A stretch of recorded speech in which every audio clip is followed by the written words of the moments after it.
Hi boys and girls, मैं आप लोगों के सामने लाया हूँ एक ऐसा मैच जो आप लोगों को बहुत ही ज़्यादा आश्चर्यजनक लगेगा, क्योंकि ये मैच था मैग्नस वर्सेस हंस नीमन के बीच में, जिसमें मैग्नस कार्लसन ने लंदन ओपनिंग खेल करके एकदम तहलका मचा दिया।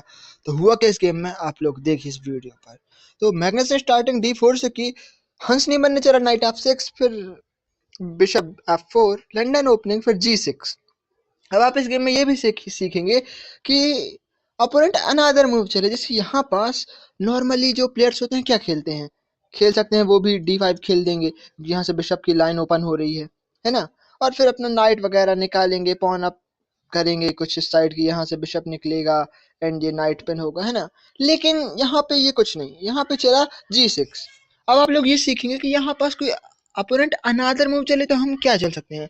फिर चला E3, फिर उसके बाद bishop G7 and night F3, castle, bishop E2, B6, castle, bishop B7 and A4 चलने का मेन रीजन ये था कि यहाँ से कोई खास मूव ये निकल रहा है कि अपोनेंट अब ये सोचे कि मैं इस पॉन को ब्रेक डाउन करूं कि ये पॉन आगे को ना जा पाए, तो इसीलिए मैं चल दूं ये मूव, है ना। तो ब्रेक डाउन हो जाएगी, लेकिन नेक्स्ट मूव पे क्या प्रॉफिट आएगा कि यहाँ से नाइट निकलेगा एंड वो यहाँ से डायरेक्टली अटैक करने को जा सकता है, क्योंकि बीच में इस वाली पॉन को आगे करके आपको एक्सचेंज करना ही पड़ेगा। नहीं तो जो यहाँ पास D4 की पॉन है बहुत ज्यादा स्ट्रॉन्ग लाइन पे, ये हर जगह अटैक करने को जाएगी, है ना। तो यहाँ से D6 चला हंस नीमन ने, फिर चला A5 एक्सचेंज के लिए आए, लेकिन उन्होंने नहीं किया और उन्होंने चला नाइट भी D7, उन्होंने कहा आप ही एक्सचेंज करिए। फिर चला A6। अब A6 चलने के बाद नेक्स्ट मूव आया बिशप C8। बिशप C8 ना चलते वो और भी मूव चल सकते थे, वो आ जाते यहाँ पास बिशप C6 पर। बिशप C6 पर आने के बाद क्या होता, नेक्स्ट मूव में आता C4, और ये बिशप कहीं भी नहीं जा रहा है, ना पीछे जा सकता है क्योंकि यहाँ से पॉन कैप्चर करेगा, इस साइड भी नहीं और इस साइड से पूरी तरीके से ब्लॉक, इसीलिए पीछे जाना पड़ा। फिर नाइट C3 आया, फिर उसके बाद नाइट H5। अब यहाँ से अटैक बिशप पर हो रहा है और बिशप जैसे ही कैप्चर होगा डबल पॉन होगी। मैग्नस ने कुछ अलग तरीका लगाया, उन्होंने चला बिशप G5 एंड H6, क्योंकि बिशप बहुत ज्यादा जरूरी था, पहले बिशप को डिफेंस किया, फिर उसके बाद चला बिशप H4, फिर उसके बाद G5। बिशप को भाई हंस नीमन कह रहे हैं कि मुझको लेना ही लेना है। अब मैग्नस ने अभी कुछ न्यू और यूनिक मूव सोचा, चला नाइट D2, और यहाँ से आप लोग देख सकते हैं कि क्या बेहतरीन थ्रेट लग रही है एक्सचेंज की, क्योंकि यहाँ से आप हमारा बिशप खाइए, हम आपका नाइट कैप्चर करेंगे और आपकी हो जाएगी डबल पॉन। तो हुआ भी कुछ वैसा ही, bishop takes H5, C6, bishop F3, bishop को पीछे लाया, अटैक किया पॉन पर, और वो पॉन डिफेंस होने का सिर्फ एक ही तरीका था, D5।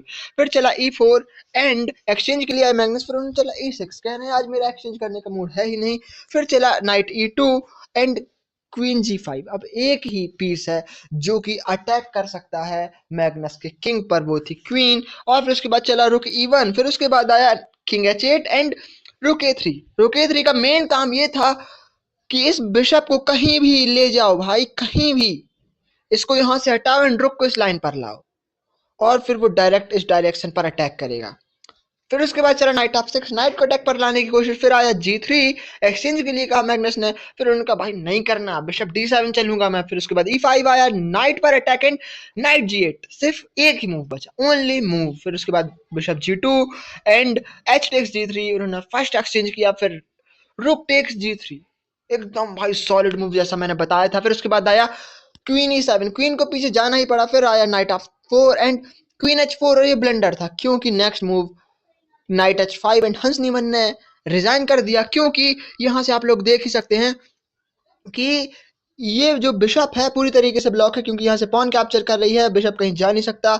एंड जो ये क्वीन है बहुत ही ज्यादा ब्लॉक डायरेक्शन पे, कोई ज्यादा काम नहीं कर रही, और ये दोनों रुक एक्टिव नहीं है, और सिर्फ कुछ ही मूव्स पे यहाँ पे मैग्नस की क्वीन आ जाएगी। तो इसीलिए मैग्नस ये गेम जीत गए, और ये था लंदन सिस्टम का तहलका। ऐसी अमेजिंग वीडियो के लिए चैनल को करिए लाइक एंड सब्सक्राइब।